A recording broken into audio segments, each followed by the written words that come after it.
கர்த்தரும் இரட்சகருமாகிய இயேசு கிறிஸ்துவின் நாமத்தினாலே யாவருக்கும் வாழ்த்தலை தெரிவித்துக் கொள்கிறேன். கோடீஸ்வரரான ஒரு பெரிய கார் தயாரிப்பு நிறுவனத்தின் உரிமையாளர் தன்னுடைய கார்கள் விற்பனை செய்யும் ஒரு விற்பனையகத்தை போய் பார்வையிட்டார். அவர் மேனேஜருடைய இடத்திலே உட்கார்ந்து கொண்டு ஜனங்கள் என்ன வாங்குகிறார்கள், எப்படிப்பட்ட கார்களை தேர்வு செய்கிறார்கள் என்று பார்த்து கொண்டிருந்தார். ஒரு வயதான தம்பதியினர் பார்க்க பணக்காரர்களாக இருந்தார்கள். அவர்கள் அங்கே வந்து அந்த விற்பனை பிரதிநிதி இடத்திலே, நாங்கள் 2 பேர் வசதியாக பயணிக்கும் அளவுக்கு ஒரு கார் கொடுங்கள், பெரிதானது வேண்டாம், அதை எங்கள் வீட்டிலே நிறுத்துவதற்கு சிரமப்பட்டு கொண்டிருக்கிறோம், அதனால்தான் அதை மாற்றி புதிதாக வாங்க வந்தோம் என்று கேட்டுக்கொண்டிருந்தார்கள். அப்பொழுது அந்த விற்பனை பிரதிநிதி அவர்களிடத்திலே இருப்பில் இருக்கும் எல்லா கார்களையும் காட்டி, இது இப்படிப்பட்ட சிறப்பு அம்சம் மிகுந்தது, இதில் இப்படிப்பட்ட வசதிகள் எல்லாம் இருக்கிறது, அதிக மைலேஜ் தரும் என்றெல்லாம் சொல்லிக்கொண்டே வந்தார். அந்த தம்பதியினர் நின்று, தம்பி அதையெல்லாம் விடு, நீ இவ்வளவு கார்களை காட்டுகிறாய், இவ்வளவு வசதிகள் இருக்கிறது என்று சொல்லுகிறாய், அதனால் எங்களுக்கு என்ன பிரயோஜனம்? எங்கள் வீட்டிலே நிறுத்துவதற்கு இடப்பற்றாக்குறையினால்தான் பழைய காரை விட்டு புதிது வாங்க வந்திருக்கிறோம், எனவே எங்களுக்கு பிரயோஜனமானதை காட்டு என்று சொன்னார்கள். அந்த கம்பெனி ஓனர் கேட்டுக்கொண்டே இருந்தார். அப்பொழுது அவர் தன்னுடைய மனதிலே நினைத்து கொண்டார், ஆம், எல்லாவற்றிலும் சிறப்பு அம்சங்கள் நிறைந்த அநேக கார்களை நாம் தயாரித்திருக்கிறோம், ஆனால் தனி மனிதனுடைய தேவைக்கு ஏற்ற கார்களை நாம் இன்னும் தயாரிக்க வேண்டும். சிறிதானதும் பெரிதானதுமாக அவைகள் இருக்க வேண்டும். தனக்கு எது பிரயோஜனம் உள்ளதோ அதை மட்டுமே இவர்கள் வாங்க வேண்டும் என்று வருகிறார்களே, அவர்களுக்கு என்னுடைய கார்களிலே ஒன்றும் பிரயோஜனமாயில்லையே என்று தனக்குள்ளே சிந்தித்து கொண்டார்.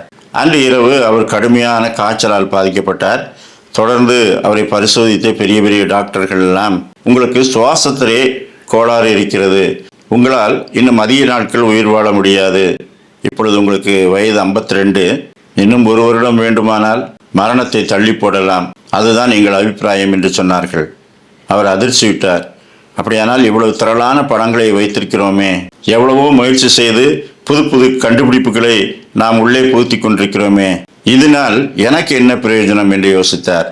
பின்னாலே அவருக்குள்ளே ஒரு குரல் கேட்டது, இதையெல்லாம் தந்த கடவுளுக்கு நீ எந்த வகையிலே பிரயோஜனப்பட்டாய், அதை சொல் என்று உள்ளத்துக்குள்ளே ஒரு குரல் கேட்டது. அப்பொழுது இவர் யோசித்து பார்த்தார். அவருடைய பெரிய நிறுவனம் வளர்ந்து கொண்டே லாபங்கள் அதிகரித்து கொண்டே போகும்போது, அவருடைய அன்றாட வாழ்க்கை வசதிகள் மேம்பட்டு கொண்டே போனாலும் தொழிலாளர்களுக்கு அநேகத்தை செய்திருக்கிறோம், ஆனால் இவை எல்லாவற்றையும் கொடுத்த கர்த்தருக்கென்று நாம் என்ன செய்திருக்கிறோம்?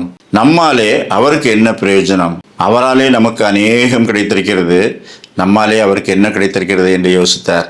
அப்பொழுது அவர் முடிவெடுத்தார், இதுவரை சம்பாதித்தவைகளிலே கொஞ்சத்தையாவது கர்த்தருக்கென்றும் அவருடைய ஊழியத்துக்கென்றும் கொடுக்க வேண்டும் என்று அவர் கொஞ்சம் கொஞ்சமாய் கொடுக்க ஆரம்பித்தார். அதிலே அவருக்கு ஒரு சந்தோஷம் வர ஆரம்பித்து விட்டது. அப்படியே அவர் கர்த்தரை ஏற்றுக்கொண்டார்.